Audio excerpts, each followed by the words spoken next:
क्या चल रहा है क्रिप्टो मार्केट में, बिटकॉइन के प्राइस में, और उसी के साथ साथ तीन बड़े अपडेट हैं जो मुझे आप लोगों के साथ डिस्कस करने हैं, आप लोगों को बताऊंगी।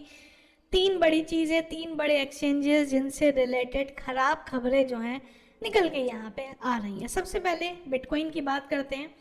तो बिटकॉइन का जो अभी प्राइस चल रहा है वो चल रहा है 37,344 यूएसडीटी का प्राइस यहाँ पे।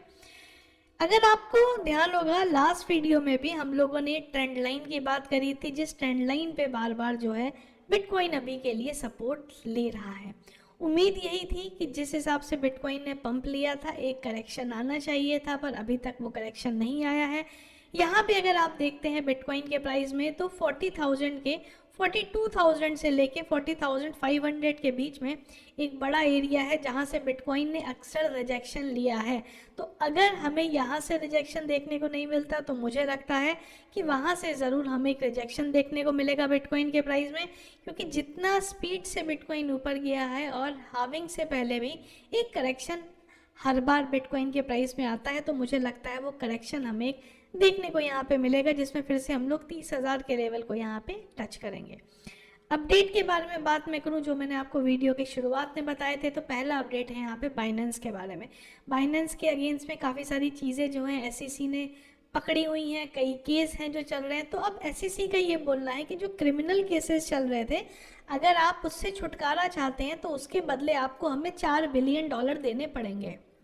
अब अपने आप में ही कभी कभी ये चीज़ समझ में नहीं आती कि अगर एसईसी, अगर बाइनेंस ने क्रिमिनल केस करे थे तो भाई आप रुपए क्यों ले रहे हैं उनसे? आप बंद करिए बाइनेंस को। फिर वो भी आप नहीं कर सकते क्योंकि दुनिया का सबसे बड़ा एक्सचेंज है। तो आप बोल रहे हैं कि आप हमें रुपए दे दो, हम सारी चीज़ें आपको माफ़ कर देंगे। तो कहीं ना कहीं ये एसईसी के ऊपर भी सवाल उठाती है। पर $4 बिलियन अपने आप में बहुत बड़ा अमाउंट होता है, पर अगर बाइनेंस के लिहाज से बोले तो मुझे नहीं लगता इतना बड़ा अमाउंट है। अगर कल को ज़रूरत पड़ी तो बाइनेंस ये अमाउंट दे देगा, और अगर ये अमाउंट बाइनेंस पे कर देता है, एक रैली देखने को बिटकॉइन के प्राइस में और उसी के साथ साथ बीएनबी में भी देखने को मिल सकती है। दूसरा अपडेट है यहाँ पे एक और, वो भी एक्सचेंज का ही है। यहाँ पे बात कर रहे हैं हम क्रकेन एक्सचेंज की, बड़े एक्सचेंज में से आता है।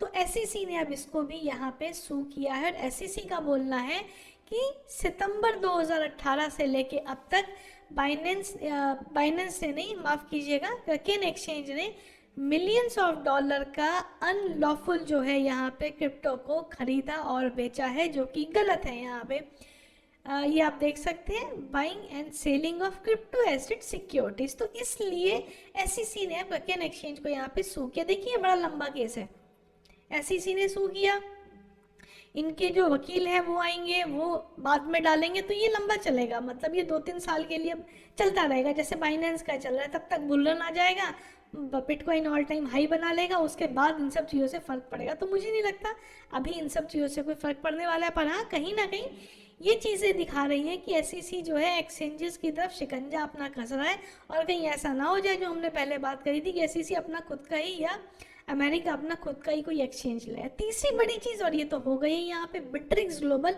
देखिए बड़े एक्सचेंजेस में से आता था, तो बिट्रिक्स ग्लोबल यहाँ पे बंद हो गया है।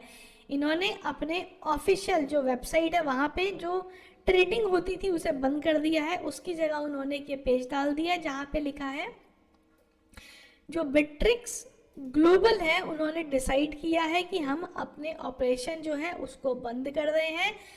रीज़न यहाँ पे देखिए ये नहीं बोलेंगे, पर एक्चुअल रीज़न है जो लाइसेंसिंग को लेके, जो रेगुलेशन को लेके शिकंजा कसा जा रहा है। कई एक्सचेंज सोच रहे हैं कि भाई चुपचाप निकल जाने में भलाई है, क्या फ़ायदा फालतू में कल को हमारे ऊपर कोई बात आ जाए। तो इन्होंने ये बोल दिया यहाँ पे 4 दिसंबर को इन्होंने बोला है कि जितनी भी ट्रेडिंग एक्टिविटी है वो सब बंद कर दी जाएंगी।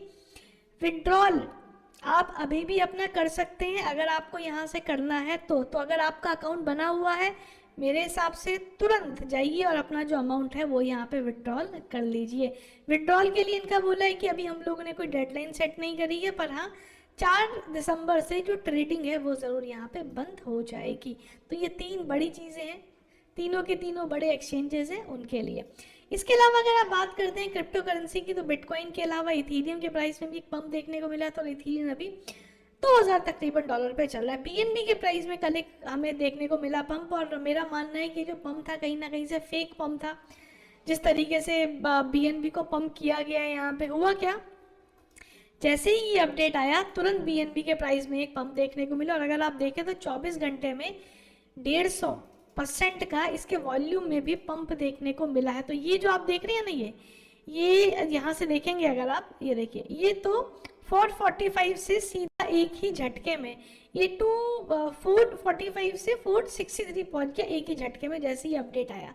तो क्या ये खुद ही मैनिपुलेट कर दिया, प्राइस हाई करके खुद ही BNB भेज दो, और जो पैसा आएगा उससे ये अपना जो भी SEC को पे करना है वो कर दो। तो पता नहीं क्या करा यहाँ पे, पर कहीं ना कहीं से पूरे का पूरा जो ये पंप आया ये अपने आप में ही एक मैनिपुलेशन की तरफ यहाँ पे इशारा कर रहा है। तो ये थी क्रिप्टो मार्केट की अपडेट्स जो अभी चल रही है।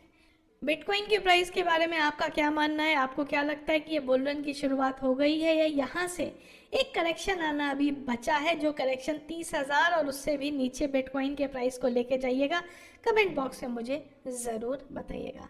वीडियो कैसा लगा, पसंद आया, इसको लाइक करिएगा। अगर कोई जानकारी मिली है और आगे भी इसी तरीके से मेरे से आप क्रिप्टो करेंसी की दुनिया के बारे में जानना चाहते हैं तो ज़रूर हमारे चैनल को सब्सक्राइब कर लीजिएगा। Thank you friends.